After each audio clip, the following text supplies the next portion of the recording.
Om Namo Bhagavate Vasudevaya. Om Namo Bhagavate Vasudevaya. Om Namo Bhagavate Vasudevaya. Narayanam Namaskritya Naram Chaiva Narottamam Devim Saraswatim Vyasam Tato Jayam Udhirayet Nashtaprayeshu Bhatreshu Nityam Bhagavata Sevaya Bhagavatir-uttama-shloke bhaktir-bhavati naistiki Om Ajnana-timirandasya Gnananjana-shalakaya Chakshurun-militam yena tasmai Shri-gurave Namah Shri Chaitanya-manobhishtam sthapitam yena bhutale Swayam Rupa Kadamyam dadati swapadantikam Vandeham Shri-guru Shri-yuta-padakamalam Shri-gurun Vaishnavanscha Nirupam Sagrajatam Saharanathan Evam Tadvaitam Savadutam Parijana Sahitam Krishna Devam Shri Radha Krishna Padan Sahavana Rita Shri Shakan Vitamscha He Krishna Karuna Sindhu Dina Bandhu Jagatpate Gopesha Gopta Kanta Radha Kanta Namostute Kanchana Gaurangi Radhe Vrindavaneshwari Vrishabhanusute Devi Namami Haripriya वाञ्छाकल्पतरुभ्यश्च कृपा सिन्धुभ्येव च पतितानां पावनेभ्यो वैष्णवेभ्यो नमो नमः।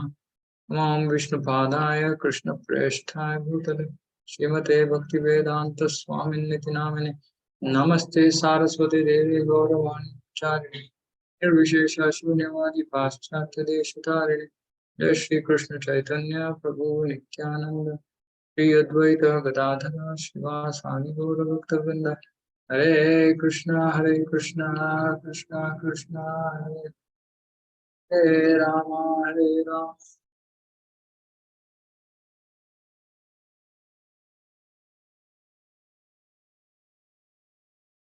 Hare Krishna. First of all, I'd like to apologize for the delay. Actually, I know I go for another class to a school. Today, all the children were very enthusiastic. They started asking so many questions. Then I got delayed. Then I come on nice road, which is normally there's no chance of a traffic jam there. And some repair, and I got stuck. I thought I'll be feeling further delayed, but as mercy came. Okay, so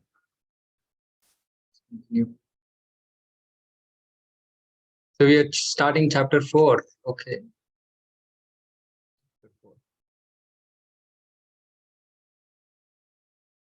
So we finished chapter 3. If anybody is interested, you can chant the verses of chapter 3, because the Palashruti of chapter 3 was that, anybody who hears this morning, day and night, what is the Palashruti?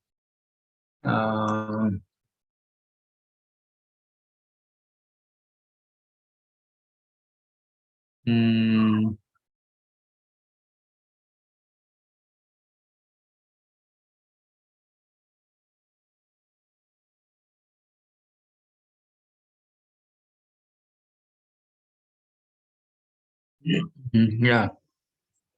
He gets relief from all miseries of life. Text 29. Whoever carefully recites the mysterious appearances of the Lord with devotion in the morning and evening gets relief from all miseries of life. So it's a nice devotional exercise. It's not that, we are just looking for getting rid from miseries, but yeah, if we get rid from miseries, then we can do bhakti nicely. So if Lord wants us to be free of miseries, then it's His way. So we can chant the verses, right? So this third chapter, you can chant the shlokas and share it in the group. Who is interested in doing that seva. And then, we can just hear that. If we are playing that every day, then eventually we will be able to. Okay. Okay. So today we're starting with the appearance of Sri Narada.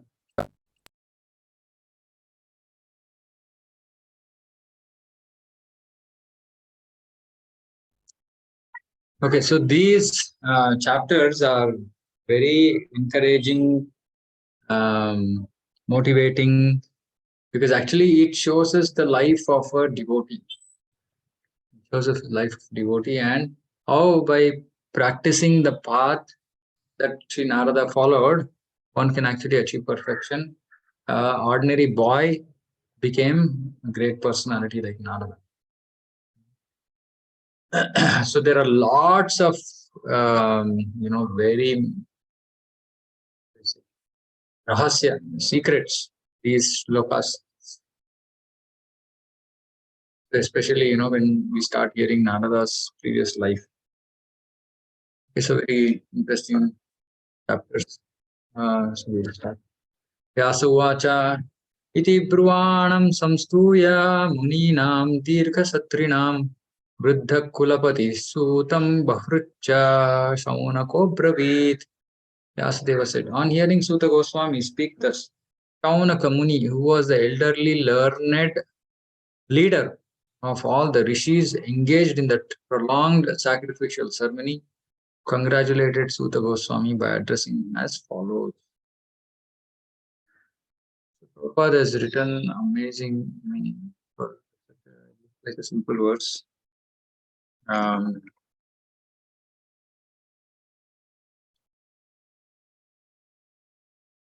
So Prabhupada is saying here, in the meeting of learned men, when there are congratulations or addresses for the speaker, the qualifications of the congratulator should be as follows. I mean, the person who can speak in a meeting, in a congregation of learned men, he must be the leader of the house and an elderly man. He must be vastly learned also. So this is etiquette. Of course, when in a congregation of devotees, the elderly is not important, but the most senior devotee should be given first opportunity to speak, to do service, for anything for that matter. For example, if there is kirtan, first we should ask, generally in a temple setting at least, like if there is some senior devotee present, then we'll ask the devotee if he wants to do that seva, else somebody else can pick it up. Right? So this is always the etiquette. So here is saying everyone must be the leader and must be an elderly man, must be vastly learned also. Sri Saunaka Muni had all these qualifications, and thus he stood up to congratulate Sri Suta Goswami when he expressed his desire to present Śrīmad Bhāgavatam exactly as he heard from Sukadeva Goswami and also realized it personally. So this is the very, very important part here. Prabhupada has explained what realization means. It's important for all of us to personally realize Bhagavad Gita and Bhagavatam. Personal realization is required. Now, what is personal realization? Prabhupada is saying. Personal realization does not mean that one should, out of vanity, attempt to show one's own learning by trying to surpass the previous acharya. Very, very important etiquette in spiritual circles. That because somebody is realized, maybe somebody is more advanced than somebody is senior, right? There is possibility, but that does not mean that one should, out of vanity, vanity means excessive pride, attempt to show one's own learning by trying to surpass the previous acharya. So here there are various etiquettes we followed. So for example, if suppose a group of devotees and then somebody puts a question, again the first opportunity should be given to the most senior devotee to respond. If a senior devotee is present and a junior devotee is responding, he is showing his vanity. He's trying to show off his learning.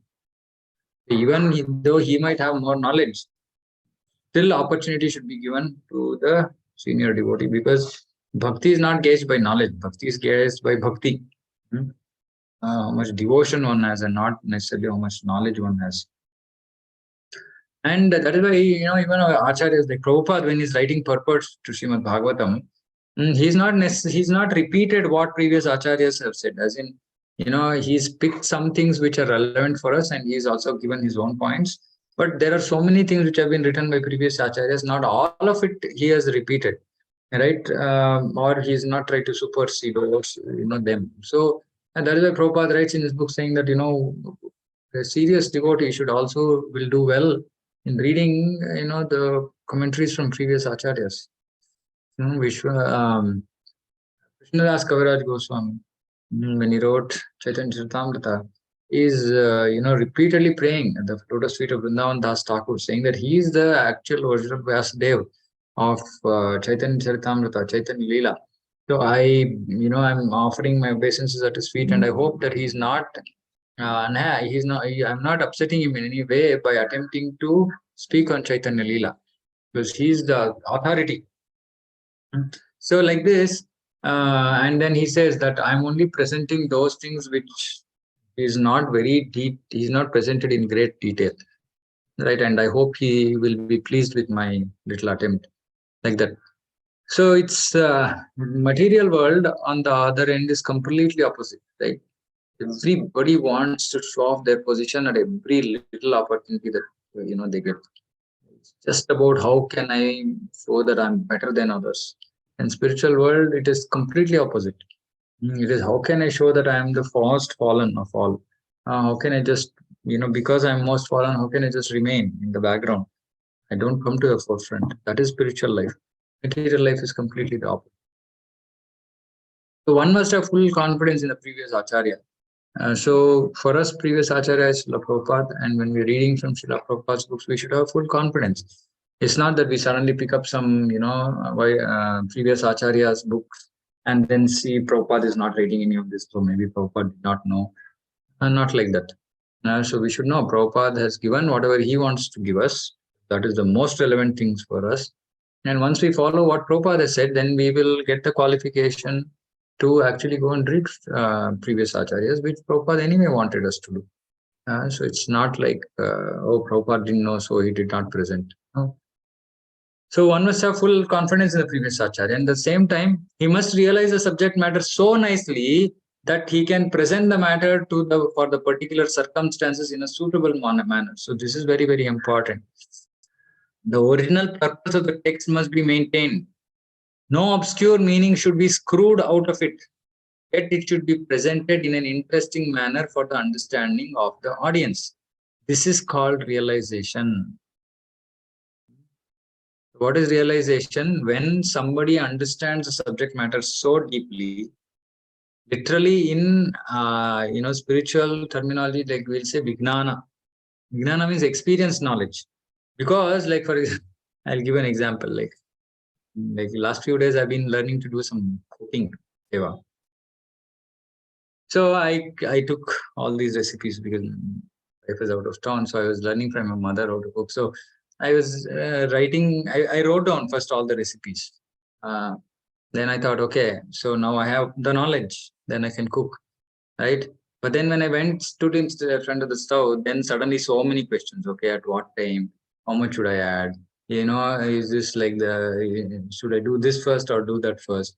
So now once I've gone through the cooking exercise, that is Vijnana now, right? So now I know exactly what it is, right? And I can understand maybe by few more times cooking by myself, I can understand what mistakes can be done, why it became spicy, why it became sweet, whatever, etc., etc., etc. Right now it's realization.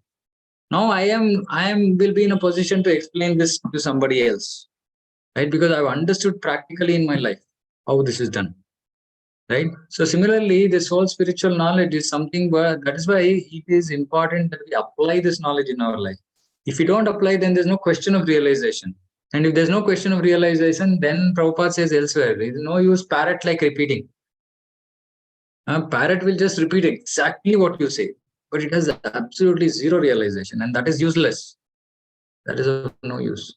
So one has to apply it in one's life. One has to realize the top matter. And unless we realize the matter, Chaitanya Mahaprabhu, that is why he said, you should only apni achar, like we have to practice only, then we can tell others.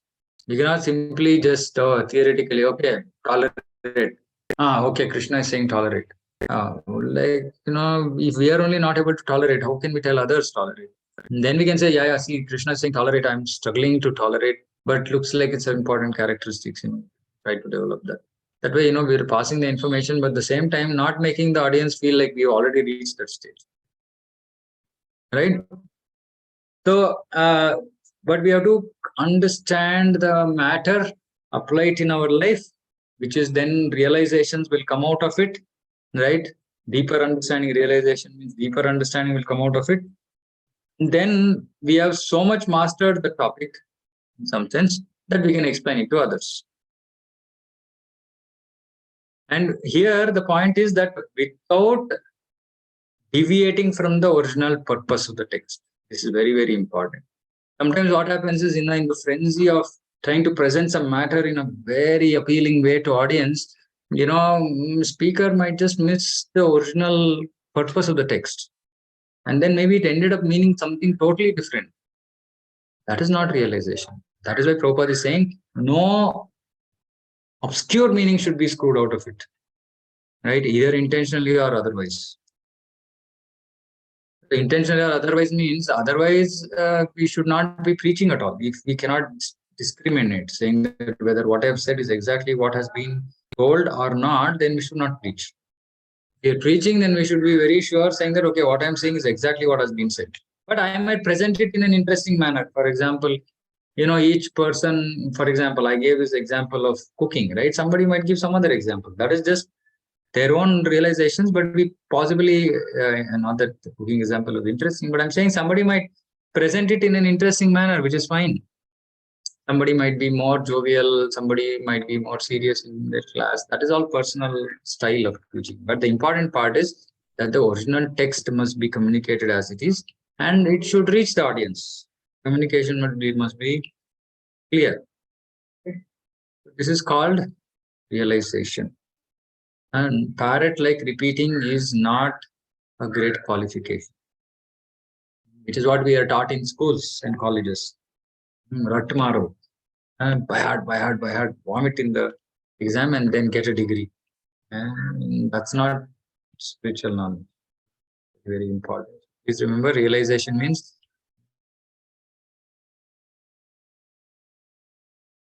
that we can actually explain it to others. Manner they can understand, the manner it can be interesting to. Saunaka could estimate the value of the speaker, Sri Suta Goswami, simply by his uttering Yathadhitam Yatamati. And therefore, he was very glad to congratulate him in ecstasy. So, this is very, very nice. Yathadhitam means that as I have heard or as I have been taught, or as I have heard, basically. Yatamati means as much as I have realized. So, whatever I have heard, to the extent that I have realized, I will speak. That's what Sri Suta Goswami says. So, Saunaka, he was very, very happy, saying that he's not trying to, show off, or he's, not trying to speak. He's not going to speak beyond his realization. So it was very, very, it's actually very important thing that speaker is genuine, right? So Saunaka could understand, saying that Suta Goswami is really a genuine speaker coming in the parampara. So he was very glad to congratulate him. And since he was the leader of the group, he gets up to speak. Okay. Saunaka Uvacha Suta Mahabhaga Vadano Vadatangvara Katham Bhagavatim Punyam Yadaha Bhagavan Chukaha. Saunaka said, "Oh Suta Goswami, Suta, 2 times he's calling. You are the most fortunate and respected of all those who can speak and recite. Vadatam Vara, most respected. And Mahabhaga, most fortunate. Please relate the pious message of Śrīmad Bhāgavatam, which was spoken by the great and powerful sage Shukadeva Goswami. Actually, Shukadeva Goswami is super powerful. We can understand how he is powerful by actually Suta Goswami's position. We are not able to very much understand here because he is mostly just narrating what he heard when he was hearing from Shukadeva Goswami. But Shukadeva Goswami is the original speaker, and when we go into the depth of all this knowledge and understand how can somebody, remember so much knowledge, present it in such a effective way, right? That a person who had just 7 days, he was able to perfect his life, right? And we will read more glorification about Shukadeva Goswami, in the last chapters of this canto. He was amazing person. Amazing person. At that age, actually, when Parikshit Maharaj sits on the bank of the Ganges or Yamuna, so many great Rishi Munis, also yogis. Rishi Munis don't have to be yogis. Okay, so this also was something we have to understand. Rishi Munis mean scientists, basically. Rishi and Munis are philosophers and scientists. They don't have to be like transcendentalists. They may not be really looking for perfection in their life or engage in any kind of yoga. But then there were yogis also. Then there were bhaktas also. Great personalities like Narada, Vyasadeva, everybody was present. Right? But in spite of all of those people, Shukadeva Goswami was just like a 16-year-old boy. He was chosen to speak. I mean, it's amazing, when you just think about the gravity of that situation and the kind of caliber of people who were assembled there. And then, actually, I will speak about it when we come to that. There is like a very nice thing. Actually, there's a lot of argument that happens. So many. That is why when we read those verses, we'll understand why Parikshit Maharaj is asking, please tell me, please discuss, and you ultimately tell me what I need to do, because they didn't agree to each other. There's a lot of difference in opinion about what is it that one should do at the end of his life, to achieve perfection. So which means that they were all coming from different schools of thoughts, right? And then there were devotees also, Narada and Vyasa and all that. But then ultimately Shukadeva was on. So he was like really great and super powerful self. He wanted to come out of the womb of his mother because he didn't want to get affected by Maya. He's like so. Right? So he's saying, please relay the pious message. Pious message. Hearing Śrīmad Bhāgavatam itself is pious. Suta Goswami is twice addressed here in Suta. Out of great joy, when we are very happy about somebody, we might call that person's name twice, thrice. Oh, you come after so many days, like that, So he's out of great joy, he's very happy because of knowing the qualification of Suta Goswami that we discussed in the previous verse. He's very happy. And he was saying, oh, we were already eager to hear Srimad Bhagavatam. That's why we started this 1,000-year ceremony, sacrifice, right, of Shravanam sacrifice. So we are going for a 3-day Shravanam Kirtanam Yagna, right, in Srirangam in January. This is 1,000 year. So they are very eager to hear. They wanted to hear. Actually, why did these sages they come together in Naimisharanya? Actually, because beginning of Kali Yuga, then they knew that this Kali Yuga is going to be really bad. Now their whole this one was, we have to figure out what is best thing for people in Kali Yuga. What should they do? How can they achieve happiness? How can they achieve satisfaction? Yayatma suprasidati. So they were having questions. They wanted to find a way by which they can first figure out and then teach to the whole world. So they had come, and so they were looking for answers, and they were very happy when Suta Goswami actually comes and says, oh, I've heard this Bhagavatam from Shukadeva Goswami. They're very happy. Wow, okay, maybe this has the solution. This is what we are looking for. So that is why he says that, it's very pious, very auspicious. Generally, the so-called Bhagavatam reciters, no problem, but like lost all these Bhagavatam reciters. These so-called Bhagavatam reciters are either professional readers or learned impersonalists. Professional readers, we can make out, right? When we look at them, we'll understand. We fancy this, that, and all that, like the shows or show, lot of show, music and this and that, and fancy stuff, and understand. Okay, this is to attract audience. Learned impersonalists are very difficult to find out. Who are these learned impersonalists? So there are Mayavadis. They don't believe that the Supreme Lord has a form at all, right? But because they're stuck in this raw, dry mental speculation, and there's no object of worship for them, so eventually they take up object of worship and they think that the idol of the Lord is a temporary form, and that the form of the Lord is temporary, but ultimately it is all Nirakar. And then they also hear Leela because there's no rasa in their practice. So they also hear Leela, they read Śrīmad Bhāgavatam, etc. Right? But they can't enter the transcendental pastime, personal activities of Supreme Person, Prabhupada is saying. Neither of them. Professional readers, so anyway, they cannot enter at all. Learned transcendentalists also, they can be in the way of sannyasi, etc., but they cannot enter the transcendental personal activity. That is why we should not simply just hear from anybody, because we won't know what sampradaya they belong to. Unless they belong to a Vaishnava sampradaya, we should not hear. Such impersonalists twist some meanings out of Bhagavatam to suit and support impersonalist views. Like Radhakrishna, Dr. Radhakrishna said, yes, we should surrender to the unmanifest in Krishna. What is unmanifest in Krishna? There's nothing unmanifest in Krishna. Krishna's inside and outside, everything is spiritual. Like living non-ordinary. So just screw some meaning, twist some meaning. And the professional readers at once go to the 10th canto, misexplain Rasa Leela.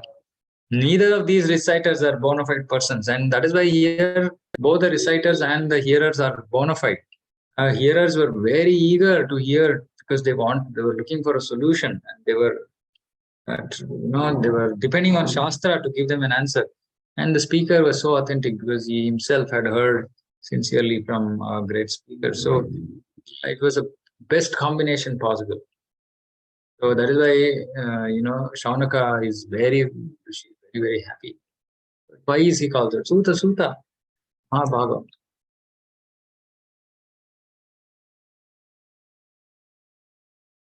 Kasmin yuge pravrutteyam Tane vakyena hetuna kuta sanchodita Krishna kritavan samhitam munihi. So now he's asking about Srimad Bhagavatam. He said, oh, you heard Srimad Bhagavatam? Oh, very nice. In what period and at what place was this first begun? The chanting of Srimad Bhagavatam.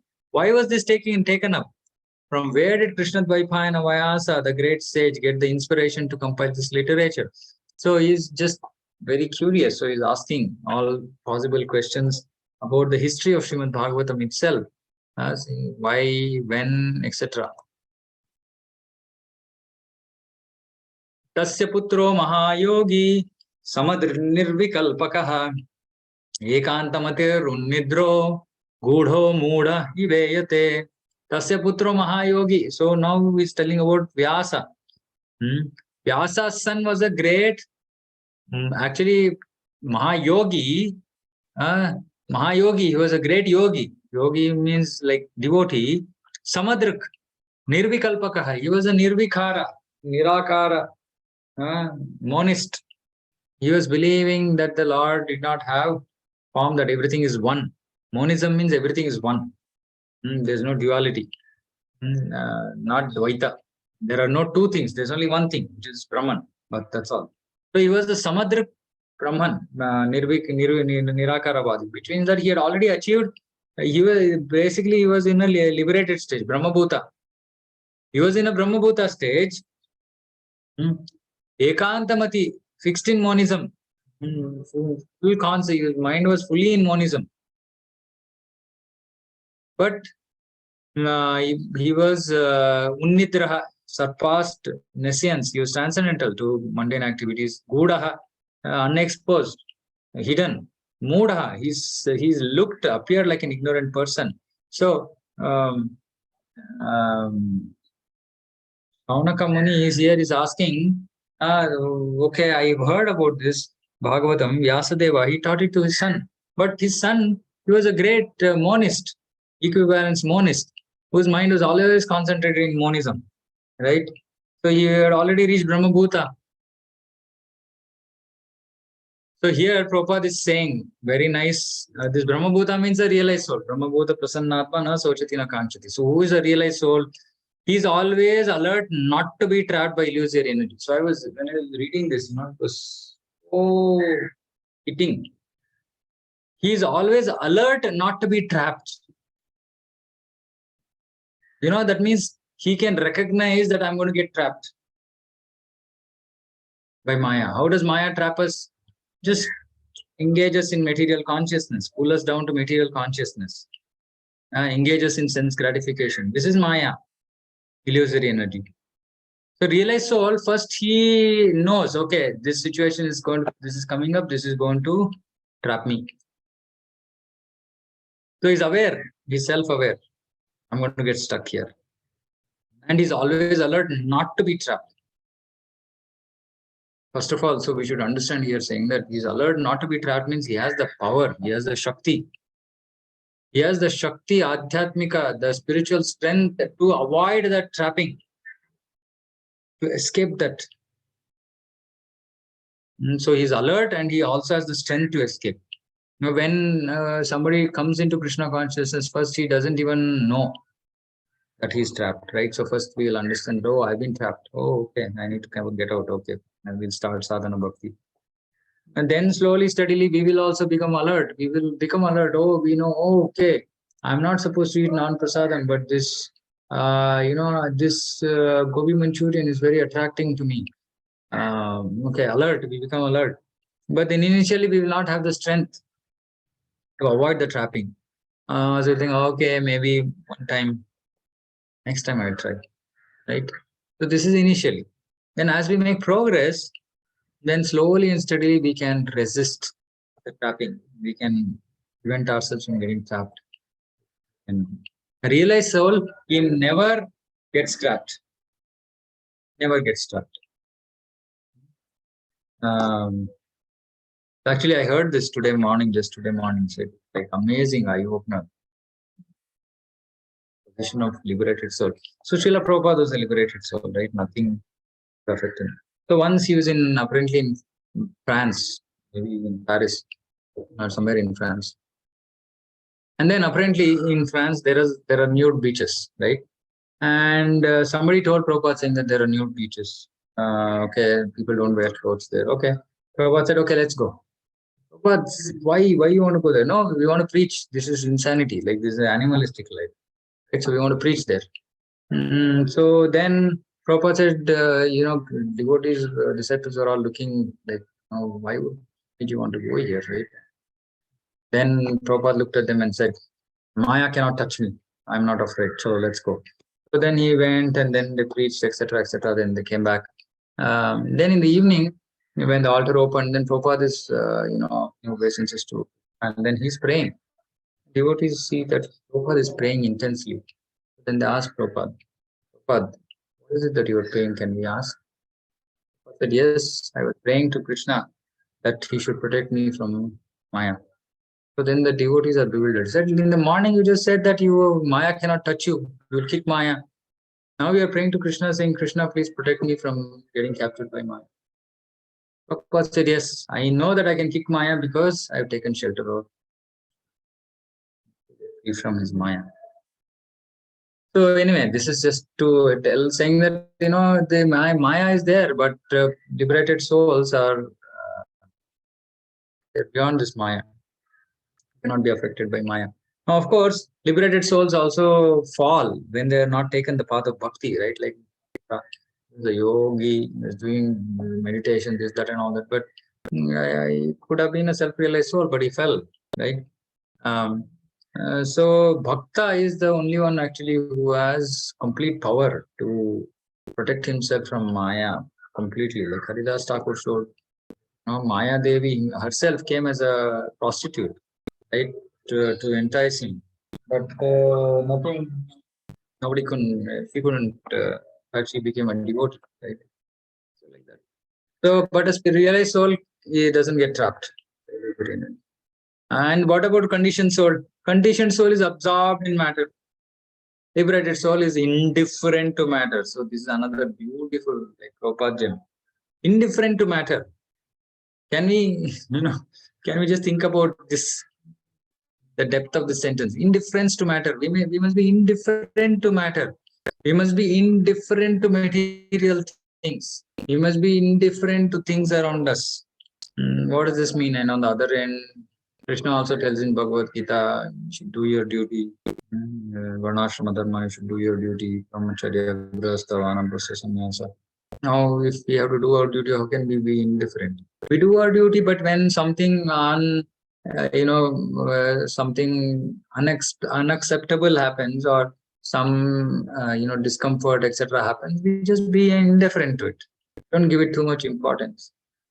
Okay, so somebody is like Prabhupada gives this example. Even in hot summer, somebody should get up and cook in the morning. Cold winter, somebody should take bath early in the morning. So this you should just tolerate. So you just become indifferent. Okay, heat, cold, doesn't matter. I will do my duty. Right? But a condition is absorbed in matter. Like it keeps saying, "Oh, it's too hot. Let's put on fan." I can't sit for 2 minutes without AC. I can't sit for 2 minutes without fan. This is absorbed in matter. Absorbed. So we are sitting in front. We are sitting in a class. We are wanting to hear, but we are just absorbed in matter. We are not absorbed in Krishna. We are absorbed in how is this environment conducive for me to sit. So this is conditioned soul. Liberated soul is just not bothered at all. Oh, Krishna has to be glorified. It's fine. Whatever, wherever you keep me, you put me, I'm happy. Give me a mic. That's all. Right? I'm happy to glorify the Lord. Completely indifferent to matters. So two things, important things here to note. Realized soul is always alert. He protects himself in all situations from Maya. And the devotee is the perfect liberated soul. And conditioned soul is absorbed in matter. Liberated soul is indifferent to matter. We have to slowly and steadily develop this indifference. Today we are like too much like drowned completely in matter. Give so much of importance to everything material, especially our body. Some people, whatever we are attached to, right? So how is our attachments? First will be, many people are attached to country, humanity, country, state, city, families, relatives, family, like this. It's like keeps coming. Then finally it is me. The attachment is to me. As in me means what? Not my soul, because I have no idea, right? Because I'm completely materially conditioned. So eventually it comes down to body, my body, right? Somebody can, and as we make progress in Krishna consciousness, these external attachments keep getting disconnected. Okay, humanity, okay, that's fine. Yeah, Samadarshana, I see everybody's, souls, right? Then nation, yeah, it's okay, I'm born here, but that's fine. Then similarly, state, relatives, all this, we keep getting disconnected. As in, we don't become too attached to these things. We understand how to deal with them practically. Eventually, we come and get stuck with the body. And we are so concerned about how we look, what we, how we dress, what is our hairstyle. Like the other day I was telling in our class, saying, first wear tilak. The next thing that we have to do for men, get rid of your mush. Because men are so attached. Those who don't have, they're attached to not having mustaches. Right? So, Krishna consciousness, we have to shave. Right? There's no attachment to even something as silly as a mustache. So, externals, we are attached. Then internals, we are attached. Now, I'm sick, I'm unwell. Pura, like full consciousness, full on, we are into the consciousness. From Krishna consciousness, we become body conscious. So this is conditioned state, completely conditioned, right? And we should generally, over a period of time, develop indifference, because I'm not this body. I'm nothing connected to this body. As in, things connected to this body are not important for me, because I'm the spirit soul. So we should come and come to that platform, the consciousness.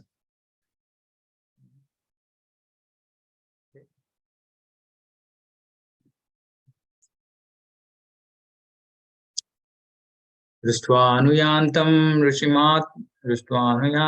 ऋषिमात्मजम् अप्यनग्नं देव्यो ह्रिया परिदधुर्नच्युतस्य चित्रम् तद्वीक्ष्य पृच्छति मुनौ जगदुस्तवास्ति स्त्रीपुंभिधानतु सुतस्य विविक्तदृष्टेः. While Sri Vyasadeva was following his son beautiful young damsels who are bathing naked, covered their bodies with cloth. Although Sri Vyasadeva himself was not naked, but they had not done so when his son had passed. The sage inquired about this. And the young ladies replied that his son was purified, and when looking at them, made no distinction between male and female. But the sage made such distinction.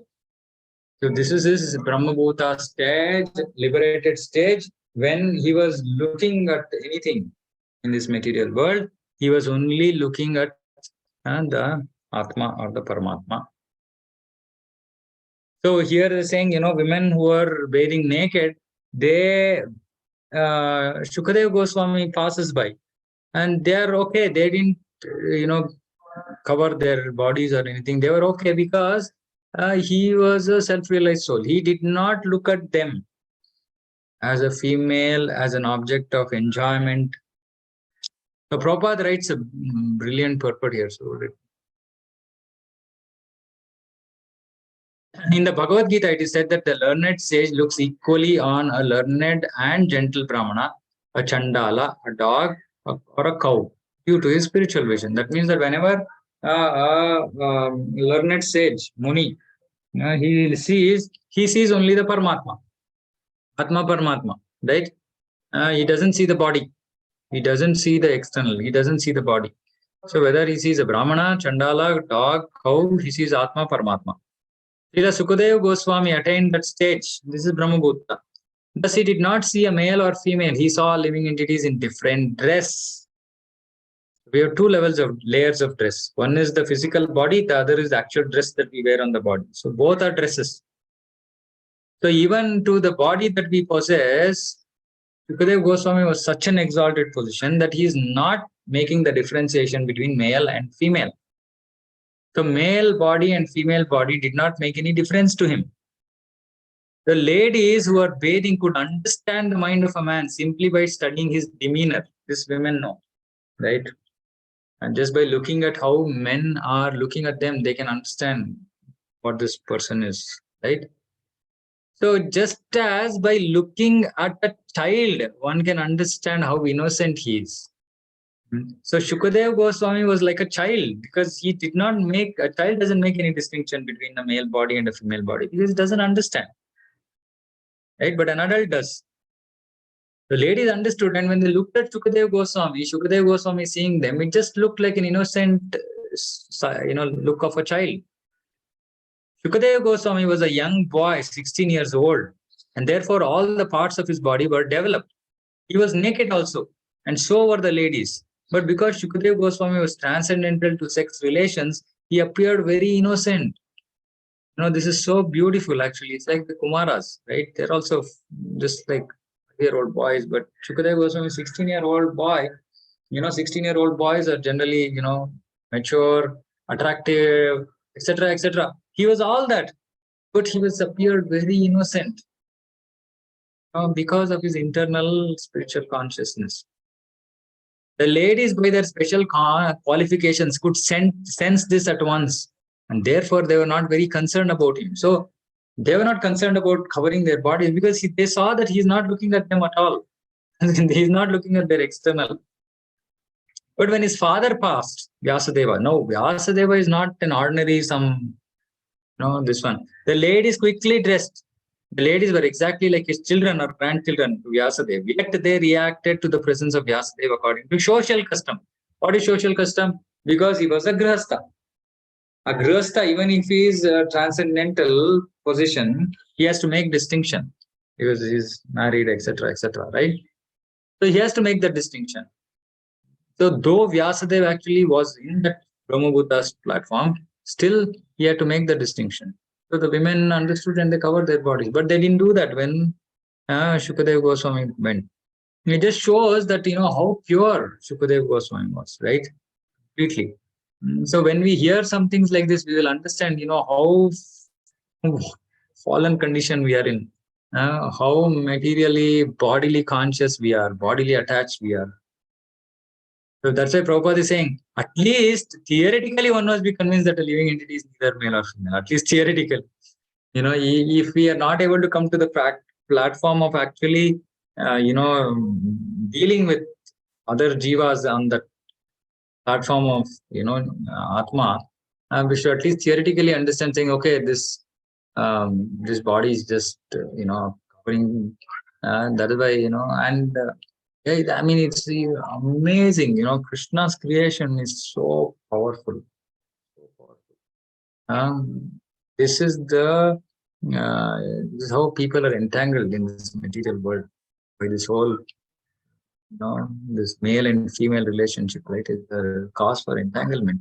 And what beautiful creation, right? Like a doctor will know, right? Just below this surface of the skin, right? If somebody's skin has come off, you can't just look at that person, right? Just blood and tissue, this, that, and gory, and still inside, just ugly, smelling, rotten inside, right? I mean, just imagine, in this body we are carrying stool, and we pass stool, and then we don't want to turn towards it, and we are carrying that in our body, right? So disgusting, this body, right? But what is protecting, Lord's creation? See that there is no smell of stool coming out.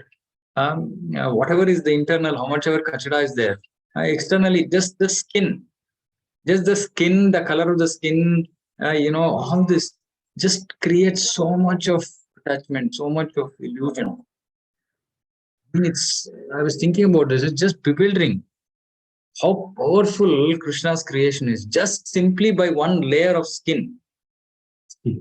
Just by this external layer of skin, whole world is in illusion. The outward dress is made, this outward dress is made of matter, by material nature, to attack the opposite sex and thus keep one entangled in material existence. That's all. That's all. Right? But to come to this platform, it will possibly take us ages.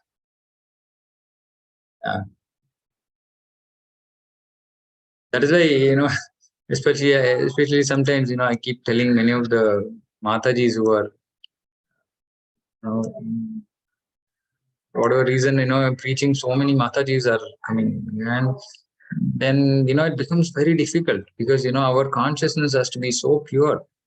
And so we have to keep fighting our, natural tendency to look at somebody as like female, as an object of male's enjoyment.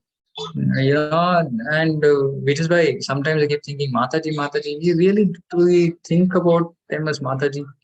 Not reach that stage, right? I have to let me focus. And sometimes I keep thinking, okay, this Mataji is like a Hindi term. Let me start using Amma. Right? When I say Amma, actually it's because I'm South Indian, being South Indian, and Karnataka, Amma, Kannada. Maybe it'll impact my consciousness more deeply, right? Than simply Mataji is like become one, simply like surname. But really getting into this consciousness of not looking at another woman as an object of enjoyment. Or similarly, when I'm saying women, because I'm a male, I'm saying women can look at men and say the same thing about men, looking at men as objects of enjoyment or whatever, right? So, but it's so difficult, and Shukadev Goswami had reached that stage where he's just not looking at the external dress at all. Oh, amazing. I mean, this is purity. And I know of so many devotees in our preaching, like, devotees who are associated with me, and they're hearing from me that, but I know that they're more advanced than me in many of these things. I can see more purity in them than what I have. So then I'm motivated, saying that, okay, Krishna sent me all such devotees so that I can also make progress by looking at them and getting inspired by how they deal with situations, people, etc. But this is the shackle. This is like what binds us. So this attachment. Okay, some people don't have attachment to other bodies, which is very good, but they become attached to their own body. So no attachment to body, whether self or other, should not be attached. right? And which is why fortunate are people who have lot of bodily problems, health problems.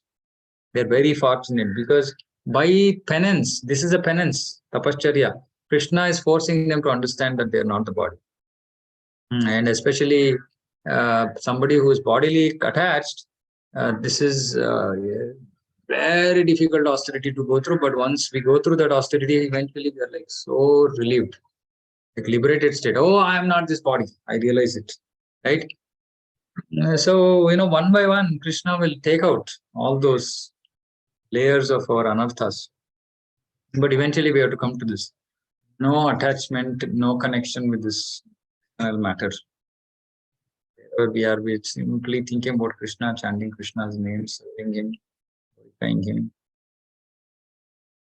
Okay, so let me stop here. So verse 5. If anybody has any question.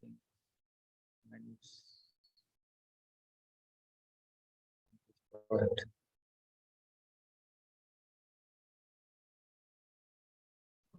Hare Krishna. Hare Krishna.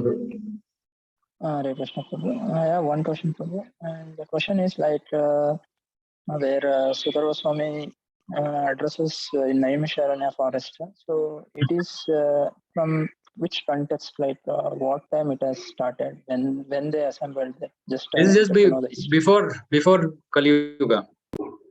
That is why they were doing 1,000-year sacrifice because Kali Yuga is approaching. That is after Krishna left the material world, right? Yeah. Okay, it comes in Mahabharata Prabhu or something in Purana it is? No, many Puranas talk about this. But actually, yeah, because the Naimisharanya place is also there where the sages had assembled to hear from Sutta Goswami. That is, history is there, but yeah, I don't know if it's there in any other Purana. Not heard of any other Purana. Okay, Prabhu. Hare Krishna. Prabhu, even when we do Satyanarayana Puja, when they start reading the 5 stories, they start with saying that Sukadeva Goswami and narrated this, and this Satyanarayana Puja is also performed based on that. Might not very sure. See, some things have happened in the material world to make certain things more popular than they were. So it's very difficult. Whoever is telling, kindly ask them, saying that where is this source? Because everybody has a book that they read the story from, right? Now that book is just in the book itself. Yeah, but that is printed by. I could print a book, right? You should ask, saying that what is the source? Which Purana, which Veda, which Upanishad, where is it stated? That's why Nakul Prabhu was saying, is it told anywhere else? No, Bhagavad Purana is there, so it's authentic enough. But actually, okay, this is a little bit controversial thing. Bhakti Siddhanta Saraswati Thakur said Satyanarayana Puja did not exist at all. As in, it was created in Kali Yuga. Like Ganesha Puja. Who started Ganesh Puja? Anybody knows? His yearly Ganesha. Actually, amazing. I didn't expect this. Actually, I was in a school. The schools every Saturday I go to a school. So last week I was asking this, and children like immediately answered.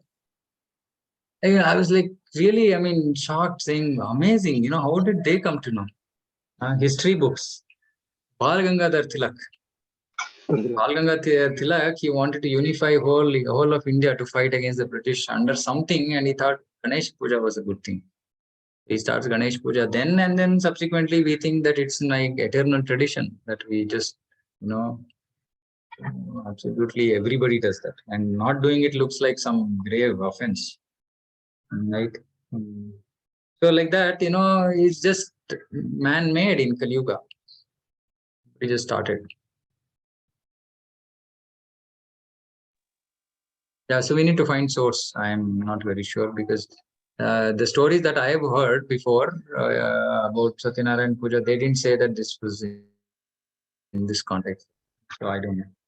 Anyway, I'm not. Because they start off saying that this is how it was, and these yeah. Saunaka Munis, they were sitting, and Suta Goswami came and they asked them, what way does the difficulty in this life, in See, this Kali Yuga goes?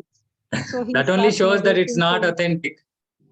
"Huh, In the sense that they wanted to find out the best way that people can achieve perfection, not so much about getting rid of material problems as much as achieving perfection, right?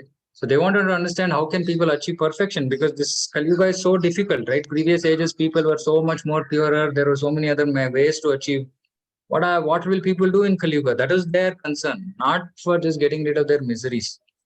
yeah." Right? And they say So, that Narada Muni also comes into Kali, this thing, and into earth, and he sees the suffering of people, and he goes to Vishnu and he asks the solution: how can we help people get rid of all their past karmas and live a proper life? So it says, which Vishnu tells Narada about this Satyanarayana Puja, and Narada in turn tells everybody else. yeah, which is why, this is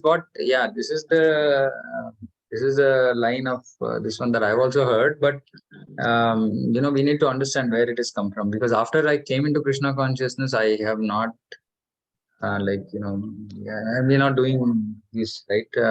And somewhere I heard saying that Bhaktisiddhanta Saraswati Thakur actually commenting, saying that Satyanarayana Puja is fake, as in is created by somebody just for whatever selfish benefit. So we have to understand. I've not gone into too much of study of this, but we can look at it. Thank you, Prabhu. Yeah. Prabhu, Hare Krishna, Prabhuji. Hare Krishna. Once Radharani worships Ganesha, Prabhu, that is also Ganesha Puja. Where is it? Again, same question. Where is it stated? I have not heard so far. If there is some reference, please share. I have read in Back to Godhead magazine, Prabhu. I have the article. Okay, please share then, because it will be interesting. I have not heard so far that Radharani. I know only that gopis worshipped Katyayani, but I've never heard that. But anyway, see, the point is that it's not, when I said Ganesha Puja, it's not like these demigods always existed. Once in a while, for some reason, doing some puja was there, not like this yearly business. Yes, that is what I meant. But yeah, this is interesting, this one. So Radharani worshipping Ganesha, then it's important to understand. Nice if you can, sir, share the... Okay, Prabhuji, I'll find out. Thank you. Okay. Anything else? Okay, like I said, tomorrow I'm not in station, so we meet tomorrow. We'll meet again. End here.